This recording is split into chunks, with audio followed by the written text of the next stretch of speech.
أنفسنا ومن سيئات أعمالنا من يهده الله فلا مضل له ومن يضلله فلا هادي له وأشهد أن لا إله إلا الله وحده لا شريك له وأشهد أن محمدا عبده ورسوله أما بعد قال الله تعالى في القرآن الحكيم أعوذ بالله من الشيطان الرجيم بسم الله الرحمن الرحيم إن الله لا يغفر أن يشرك به ويغفر ما دون ذلك لمن يشاء ومن يشرك بالله فقد ضل ضلالا بعيدا صدق اللہ مولانا العظیم بسم اللہ الرحمن الرحیم رب اشرح لی صدری ویسر لی امری واحلل عقدۃ من لسانی یفقہوا قولی ربنا آتنا من لدنک رحمۃ وہیئ لنا من امرنا رشدا ربنا تقبل منا انک انت السمیع العلیم آمین۔ جیسا کہ پچھلی کلاس سے ہم نے اسلامی عقائد کو سٹارٹ کیا ہے تو اس میں ہم نے توحید کے ٹاپک کو سمجھا تھا۔ اس توحید کا اپوزٹ، اس کی ضد ہے شرک، یعنی اگر ہم اللہ تعالیٰ کے مقابلے میں کسی اور کی عبادت کریں تو اس کا مطلب یہ ہے کہ ہم نے اللہ کے ساتھ شرک کیا ہے، نعوذ باللہ۔ اب عبادت میں جو بھی چیزیں آتی ہیں، جیسے اللہ کی اطاعت، اللہ تعالیٰ کی شدید محبت، یا اللہ کے سامنے جھکنا، یا اللہ کے سامنے قیام کرنا، یا اللہ کے سامنے دعا کرنا، یہ جتنی بھی شکلیں عبادت کی ہیں، اگر ہم یہ اللہ کے مقابلے میں کسی اور کے سامنے کریں یہ معاملات، تو اس کا مطلب یہ ہے کہ ہم معاذ اللہ شرک میں مبتلا ہیں۔ تو ان ساری چیزوں کو سم اپ کر کے شرک کی ڈیفینیشن یہ بنتی ہے کہ ہم اللہ کی ذات، اللہ کی صفات یا اللہ کے حقوق میں اگر ہم اس کا شریک ٹھہرائیں، کیونکہ شرک کا مطلب ہی ہے اللہ کا شریک ٹھہرانا، لیکن کس میں؟ اللہ کی ذات، اللہ کی صفات یا اللہ کے حقوق میں، یعنی جو ہم پر اللہ تعالیٰ کے حق ہیں ان حقوق میں سے کسی حق میں اللہ تعالیٰ کے ساتھ ہم اگر کسی اور کو شریک ٹھہراتے ہیں تو اس کا مطلب یہ ہوا کہ ہم اللہ کے ساتھ شرک کر رہے ہیں۔ چنانچہ جو آیت میں نے آپ کے سامنے تلاوت کی ہے وہ سورۃ النساء کی آیت نمبر 116 ہے۔ اللہ تعالیٰ کا ارشاد ہے ان اللہ لا یغفر ان یشرک بہ، کہ اللہ تعالیٰ اس چیز کے لیے ہرگز معاف نہیں کرے گا کہ کوئی اس کے ساتھ شرک کرے، وَيَغْفِرُ مَا دُونَ ذَلِكَ لِمَنْ يَشَاءُ، اس کے علاوہ جو بھی گناہ ہیں، جتنے بھی گناہ ہیں، ان میں سے جس کے لیے چاہے گا معاف کر دے گا۔ اس کے لیے بھی اوپن لائسنس نہیں ہے، ان گناہوں میں سے جس کے لیے چاہے گا معاف کر دے گا۔ لیکن شرک ایسا گناہ ہے کہ اللہ تعالیٰ نے اپنے اوپر لازم کر دیا کہ جو شرک کے ساتھ میرے سامنے آیا میں اسے معاف نہیں کروں گا۔ وَمَن يُشْرِكْ بِاللَّهِ فَقَدْ ضَلَّ ضَلَالًا بَعِيدًا، اور جو شرک کرتا ہے وہ بڑی دور کی گمراہی میں جا پڑا۔ تو اندازہ کریں کہ یہ شرک جو ہے یہ کتنا بڑا جرم ہے۔ اب جو فرمایا دوسرے گناہوں کے لیے، تو ان میں سے بھی بتایا کہ معاف نہیں ہوں گے سارے، جس کے لیے اللہ چاہے گا معاف کر دے گا توبہ کے بغیر بھی۔ تو ان میں ایک اور گناہ آتا ہے، جیسے سنن ابی داؤد کی حدیث میں حضرت ابو درداء رضی اللہ تعالی عنہ سے روایت ہے کہ رسول اللہ صلی اللہ علیہ وسلم نے فرمایا کہ امید ہے کہ اللہ تعالیٰ تمام گناہ معاف کر دے گا سوائے اس کے کہ کوئی اللہ کے ساتھ شرک کرتا ہو یا اس نے کسی مومن کا قتل کیا ہو۔ تو دو گناہ جو اس کائنات کے سب سے بڑے گناہ ہیں، ایک جو حقوق اللہ کا سب سے بڑا گناہ یعنی شرک، اللہ کے ساتھ کسی بھی قسم کا شرک کرنا، اور دوسرا جو حقوق العباد کا، مخلوق جو ہے ان کے حقوق میں سب سے بڑا گناہ جو ہے وہ ہے قتل ناحق۔ تو یہ دو ایسے گناہ ہیں جن کے بارے میں اس حدیث میں ایکسپلینیشن آ گئی اس آیت کی کہ اللہ تعالیٰ ان گناہوں کے لیے معاف نہیں کرے گا۔ اس میں بھی سب سے پہلا گناہ کون سا ہے؟ شرک ہے۔ تو شرک is the most sensitive issue in the sight of Allah. جیسا کہ ہم نے پچھلی بار بھی ایک آیت کریمہ آپ کے سامنے تلاوت کی تھی توحید کے کانٹیکسٹ میں، کہ اللہ تعالیٰ نے اپنے تمام انبیاء کو اسی مین دعوت کے ساتھ بھیجا کہ ان اعبدوا اللہ واجتنبوا الطاغوت، کہ عبادت کرو صرف اللہ کی اور طاغوت کا انکار کرو۔ تو اسی طرح سے سورہ زمر میں اللہ تعالیٰ کا ارشاد ہے وَلَقَدْ أُوحِيَ إِلَيْكَ وَإِلَى الَّذِينَ مِن قَبْلِكَ لَئِنْ أَشْرَكْتَ لَيَحْبَطَنَّ عَمَلُكَ وَلَتَكُونَنَّ مِنَ الْخَاسِرِينَ، کہ اے نبی صلی اللہ علیہ وسلم ہم نے آپ کی طرف اور آپ سے پہلے آنے والے جتنے بھی انبیاء کرام ہیں ان کی طرف یہی وحی کی ہے کہ اگر بالفرض آپ بھی شرک میں مبتلا ہو جاؤ گے تو آپ کے اعمال بھی ضائع ہو جائیں گے اور آپ بھی نقصان اٹھانے والوں میں سے ہو جائیں گے، وَلِيَعُوذُ بِاللَّهِ تعالی۔ یہ کس کے لیے وعید آئی ہے؟ میرے اور آپ کے لیے نہیں، نبی اکرم صلی اللہ علیہ وسلم کے لیے۔ اسی طرح سے سورۃ الانعام میں آیت نمبر 83 سے آنورڈ اللہ تعالیٰ نے 18 پیغمبروں کا ذکر کیا ہے، جس میں حضرت ابراہیم علیہ السلام، حضرت اسحاق علیہ السلام، حضرت یعقوب علیہ السلام، حضرت سلیمان علیہ السلام، حضرت ایوب علیہ السلام، حضرت یوسف علیہ السلام، حضرت موسیٰ علیہ السلام، حضرت ہارون علیہ السلام، حضرت زکریا علیہ السلام، حضرت یحییٰ علیہ السلام، حضرت عیسیٰ علیہ السلام، حضرت الیاس علیہ السلام، حضرت اسماعیل علیہ السلام، حضرت یسع علیہ السلام، حضرت یونس علیہ السلام اور حضرت لوط علیہ السلام کا نام لے کر اللہ تعالیٰ نے فرمایا وَلَوْ أَشْرَكُوا لَحَبِطَ عَنْهُمْ مَا كَانُوا يَعْمَلُونَ، کہ اگر بالفرض انہوں نے بھی شرک کیا ہوتا تو میں ان کے اعمال بھی ضائع کر دیتا۔ جو انہوں نے اپنی زندگی میں عمل کیے ہیں، جو قربانیاں دی ہیں، جو سٹرگلز کیے ہیں اللہ کے دین کے لیے، اللہ تعالیٰ کہتا ہے اگر انہوں نے کسی بھی قسم کا شرک کیا ہوتا تو میں ان جید پیغمبروں کے بھی تمام اعمال ضائع کر دیتا۔ اندازہ لگائیں، اسی لیے میں نے کہا شرک is the most sensitive issue in the sight of Allah. اسی طرح سے سورۃ المائدہ کے اندر اللہ تعالیٰ کا ارشاد ہے إِنَّهُ مَن يُشْرِكْ بِاللَّهِ فَقَدْ حَرَّمَ اللَّهُ عَلَيْهِ الْجَنَّةَ وَمَأْوَاهُ النَّارُ وَمَا لِلظَّالِمِينَ مِنْ أَنصَارٍ، بے شک جس نے بھی شرک کیا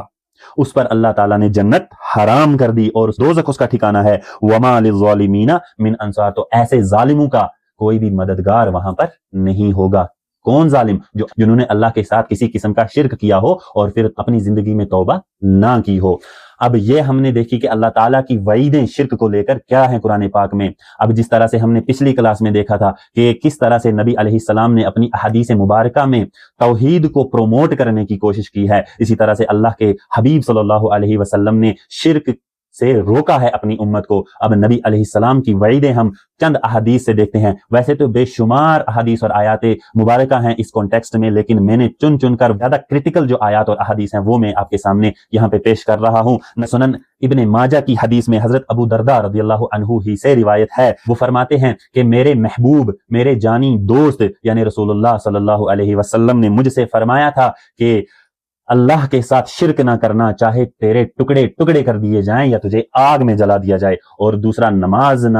چھوڑنا، جس نے نماز چھوڑ دی جان بوجھ کر اس سے اللہ کا ذمہ اٹھ گیا، اور تیسرا شراب نہ پینا، یہ تمام برائیوں کی جڑ ہے۔ تو اس میں بھی سب سے پہلی وعید نبی علیہ السلام کی کیا تھی کہ شرک نہ کرنا، چاہے تجھے ٹکڑے ٹکڑے کر دیے جائیں یا تجھے زندہ آگ میں جلا دیا جائے۔ اسی طرح سے صحیح بخاری کے اندر آتا ہے، حضرت عبد الرحمن بن ابی بکر رضی اللہ عنہ اپنے باپ سے روایت کرتے ہیں کہ نبی علیہ السلام نے فرمایا تم جانتے ہو سب سے بڑا گناہ کیا ہے، تم جانتے ہو سب سے بڑا گناہ کیا ہے، تم جانتے ہو سب سے بڑا گناہ کیا ہے؟ تو تمام صحابہ کرام رضی اللہ عنہم نے عرض کی کہ اللہ اور اللہ کا رسول بہتر جانتے ہیں۔ پھر نبی علیہ السلام نے فرمایا کیا تمہیں بتا نہ دوں، کیا میں تمہیں بتا نہ دوں، کیا میں تمہیں بتا نہ دوں، یعنی اتنا زور دے رہے تھے نبی علیہ السلام اس بات پر۔ تو صحابہ کرام علیہم رضوان نے کہا کہ ضرور یا رسول اللہ صلی اللہ علیہ وسلم۔ پھر اللہ کے حبیب صلی اللہ علیہ وسلم نے فرمایا کہ سب سے بڑا گناہ ہے اللہ کے ساتھ شرک کرنا، اللہ کے ساتھ شرک کرنا، یہ اس کائنات کا سب سے بڑا گناہ ہے جس کی معافی بھی نہیں ہے۔ اسی طرح سے بخاری میں ہی ایک اور حدیث آتی ہے، حضرت معاذ بن جبل رضی اللہ عنہ فرماتے ہیں کہ میں نبی علیہ السلام کے ساتھ سواری میں ان سے پیچھے بیٹھا ہوا تھا، تو نبی علیہ السلام نے مجھ سے فرمایا اے معاذ، میں نے کہا لبیک یا رسول اللہ، فرمایا کیا تم جانتے ہو کہ اللہ کا اس کے بندوں پر کیا حق ہے؟ میں نے عرض کی اللہ اور اللہ کا رسول بہتر جانتے ہیں۔ تو فرمایا کہ اللہ کا اپنے بندوں پر یہ حق ہے کہ وہ اس کی عبادت کریں اور عبادت میں اس کے ساتھ کسی کو شریک نہ ٹھہرائیں، اور جو بندہ ایسا کر لے یعنی اللہ ہی کی عبادت کرے اور اس میں کسی کو بھی اللہ کا شریک نہ ٹھہرائے، تو جانتے ہو کہ ایسے بندے کا اپنے اللہ پر کیا حق ہے؟ حضرت معاذ رضی اللہ تعالیٰ عنہ نے فرمایا کہ اللہ اور اللہ کا رسول بہتر جانتے ہیں۔ تو فرمایا کہ ایسے بندے کا اللہ پر یہ حق ہے کہ وہ اسے عذاب نہ دے۔ شرک ہی وہ گناہ ہے جس کے بنا پر اللہ تعالیٰ عذاب دے گا۔ جو شرک سے بچ گیا امید ہے کہ اللہ تعالیٰ اس کے باقی گناہوں کو بھی معاف فرما دے گا۔ اسی طرح سے صحیح مسلم کے اندر حضرت عبداللہ ابن مسعود رضی اللہ عنہ سے روایت ہے کہ رسول اللہ صلی اللہ علیہ وسلم کو شب معراج کے موقع پر 3 تحفے عطا کیے گئے۔ پہلا تحفہ نماز پنجگانہ، دوسرا تحفہ سورۃ البقرہ کی آخری 2 آیات، اور تیسرا تحفہ یہ کہ آپ کی امت میں سے جو شخص شرک سے بچ گیا، آپ کی امت میں سے جس نے شرک نہیں کیا، شرک کے بغیر جو اللہ کے حضور پیش ہوا، اللہ تعالیٰ اسے جنت عطا فرما دیں گے۔ یہ تیسرا تحفہ تھا شب معراج کے موقع پر نبی علیہ السلام کے لیے۔ صحیح مسلم میں ہی ایک اور حدیث آتی ہے کہ حضرت ابو ہریرہ رضی اللہ عنہ فرماتے ہیں نبی علیہ السلام نے فرمایا کہ تمام پیغمبروں کو اللہ تعالیٰ نے ایک مقبول دعا دی تھی جو ضرور بالضرور مقبول ہوگی۔ تمام انبیاء نے اپنی زندگی میں ہی اس دعا کو مانگ لیا، لیکن میں نے اپنی اس دعا کو سنبھال کر رکھا ہوا ہے قیامت کے دن کے لیے۔ اس دن میں اپنے امتیوں کی شفاعت کروں گا، اس دعا کے ذریعے میری شفاعت تمام امتیوں کے لیے فائدہ مند ہوگی سوائے اس کے جس نے اللہ کے ساتھ کسی قسم کا شرک کیا ہو۔ لیکن یہاں پر اللہ تعالیٰ کی طرف سے خوشخبری بھی آپ سنتے جائیے. سورۃ الفرقان کی آیت نمبر 68, 69 اور 70 میں اللہ تعالیٰ نے کائنات کے سب سے بڑے 3 گناہ گنوائے ہیں. سب سے پہلا اللہ کے ساتھ شرک، دوسرا جو حقوق و عباد کا سب سے بڑا گناہ قتل ناحق، اور تیسرا جو معاشرے کا دار و مدار جس کے اوپر ہے یعنی سیکس ڈسپلن، اس کا سب سے بڑا گناہ یعنی زنا. یہ 3 بڑے گناہ گنوا کر فرمایا آیت نمبر 70 کے اندر الا من تاب وآمن وعمل عملا صالحا فاولئک یبدل اللہ سیئاتہم حسنات وکان اللہ غفورا رحیما. لیکن جس نے توبہ کی، یعنی 3 بڑے گناہ گنوا کر اللہ تعالیٰ کہتا ہے جس نے ان گناہوں سے توبہ کر لی، وآمن اور ایمان لے آیا، اللہ کو مان لیا اور اللہ کی بھی مانی، وعمل عملا صالحا اور جس نے نیک عمل کیے اس کے بعد، فاولئک یبدل اللہ سیئاتہم حسنات، تو اللہ تعالیٰ نہ صرف اس کے ان بڑے گناہوں، اس لیول کے گناہوں کو صرف معاف ہی نہیں کرے گا بلکہ انہیں نیکیوں میں بدل دے گا. اور اللہ تعالیٰ تو ہے ہی معاف فرمانے والا اور رحم کرنے والا. اسی طرح سے ایک اور حدیث صحیح مسلم میں ہی آتی ہے.